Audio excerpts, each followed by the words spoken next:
누가복음 3장 1절에서 14절 말씀을 함께 묵상하겠습니다. 예수님보다 6개월 먼저 태어난 세례 요한의 삶은 예수님의 오심을 예비한 삶입니다. 오늘 본문은 세례 요한이 사역할 때의 정치적 상황과 세례 요한의 사역을 기록하고 있습니다. 1절, 2절은 세례 요한이 사역할 때의 정치적, 종교적 상황입니다. 예수님이 태어날 당시에 유대를 다스리는 자는 헤롯 대왕입니다. 헤롯 대왕은 주전 4년에 죽었는데 죽으면서 헤롯 대왕이 자신이 다스리던 곳을 세 곳으로 나누어 세 아들에게 분할하여 통치하게 하였습니다. 장남인 아켈라오는 유대와 사마리아 지역을, 헤롯 안디바는 갈릴리아와 베레아 지역을, 아켈라오의 이복 동생인 빌립은 트랜스 요르단 북부 지역을 물려받았습니다. 이때 로마의 영토는 직접 통치와 간접 통치하는 영토로 구분되는데요. 로마는 예루살렘을 포함한 남쪽 지역을 직접 다스렸습니다. 이런 정치적 상황 속에서 세례 요한이 사역할 때는 디베료 황제가 다스리던 때였습니다. 디베료 황제는 주후 14년에서 37년 사이에 로마를 다스렸습니다.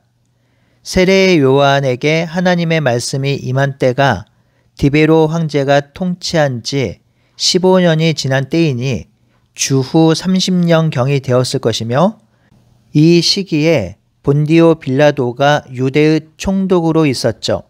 이 시기는 유대인들에게 살기에 너무나도 힘든 상황이었습니다. 로마의 압제하에 폭군이 유다를 포악하게 다스렸습니다. 공포와 탄압으로 유대를 다스렸지요. 정치적으로는 혼란기에 있었으며 많은 백성들이 고통을 당하고 있었습니다. 오늘 본문은 정치적 배경만 제공하는 것이 아니라 종교적 배경도 제공합니다. 누가는 두 명의 대제사장을 언급하죠. 안나스와 가야바입니다. 대제사장이 두 명이란 사실에 다소 놀랍습니다. 왜냐하면 대제사장은 원래 한 명이어야 하거든요. 이때의 정식 대제사장은 가야바였습니다. 그런데 누가는 안나스도 대제사장이라고 합니다. 이는 실제적으로 안나스와 가야바가 같이 대제사장 역할을 하고 있었다고 가르쳐주고 있습니다. 이는 종교적 이권으로 야합하고 있는 것을 보여주죠. 누가는 지금 유대 종교 지도자들도 부패하고 있었음을 보여줍니다. 당시 종교 지도자들은 율법을 준수하는 척 하긴 했지만 하나님을 신뢰하지 않고 자기의 이권만을 탐하며 악행과 불법을 자행한 자들이었습니다. 누가는 1절과 2절에 아주 간략하게 역사적 배경을 제공하고 있지만 이 역사 속에서 함께 살았던 사람들은 이 인물들이 거론되므로 그 시대의 상황을 잘 알 수 있었습니다. 마치 일제강점기에 있었고 독립운동가들이 탄압을 받고 있었던 때라고 한다면 우리나라 사람들은 그때의 상황이 어떤 상황인지 바로 아는 것과 같은 이치죠. 안나스와 가야바가 대제사장으로 있을 때에 하나님의 말씀이 빈들에서 사가랴의 아들 요한에게 임했습니다. 안나스와 가야바는 당시 최고의 종교 지도자들이죠. 제사장들은 이 대제사장 앞에 엎드려야 하며 백성들도 대제사장의 권위 앞에 절대적으로 순종해야 합니다. 이들은 막강한 종교적 권력과 힘을 가지고 있는 자들입니다. 그런데 놀랍게도 하나님의 말씀이 그들에게 임하지 않고 빈들에 있는 세례 요한에게 임하였습니다. 빈들은 아무것도 없는 곳입니다. 어떤 것도 누릴 수 있는 것이 없습니다. 이런 빈들에 있는 세례 요한에게 하나님의 말씀이 임했습니다. 그렇다면 여러분, 왜 빈들에 있는 세례 요한과 같은 자에게 하나님의 말씀이 임했을까요? 당시 종교 지도자들에게는 사실 하나님의 말씀이 임할 수 없었습니다.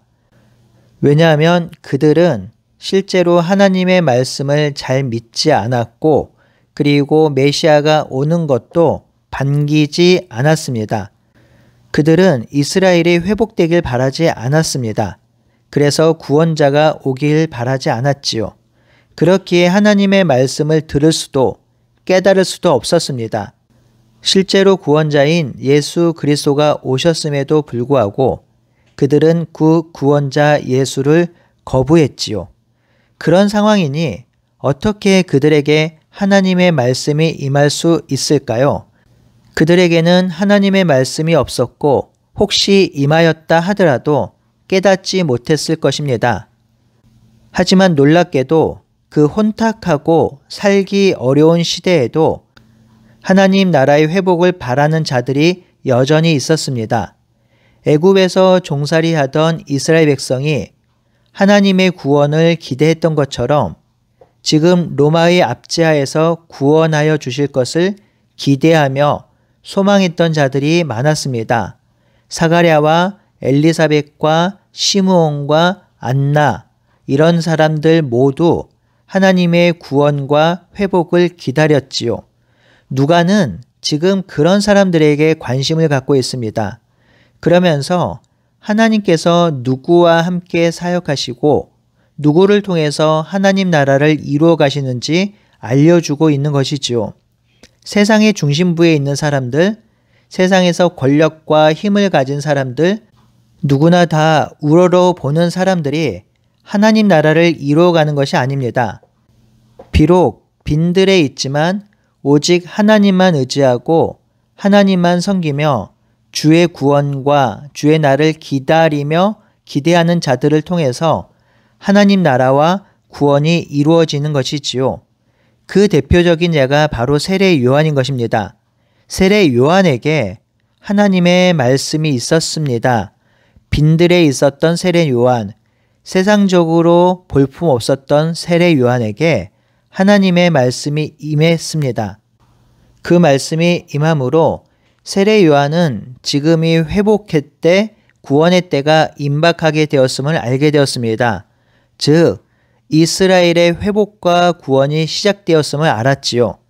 그래서 이사야 선지자의 예언을 선포하였고 그 예언을 실천하며 살았습니다. 그리고 목 놓아 외쳤습니다.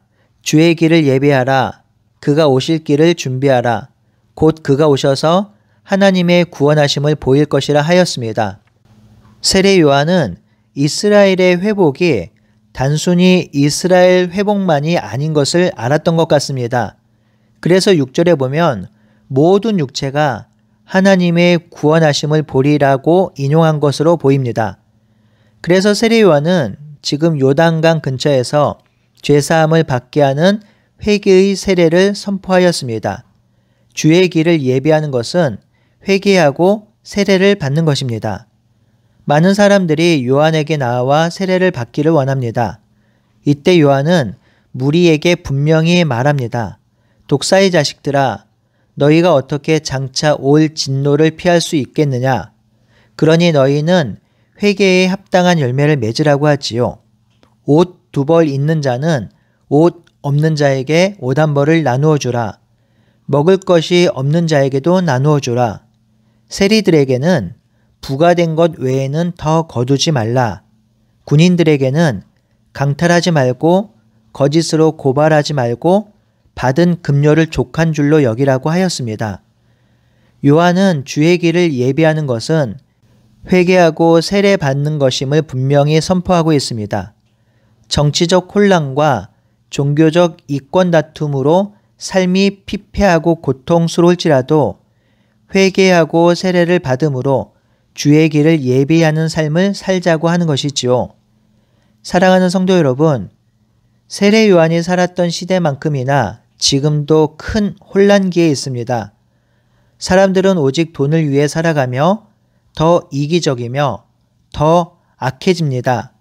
남을 돌아보지 않고 부정과 불의를 정당화하는 시대입니다.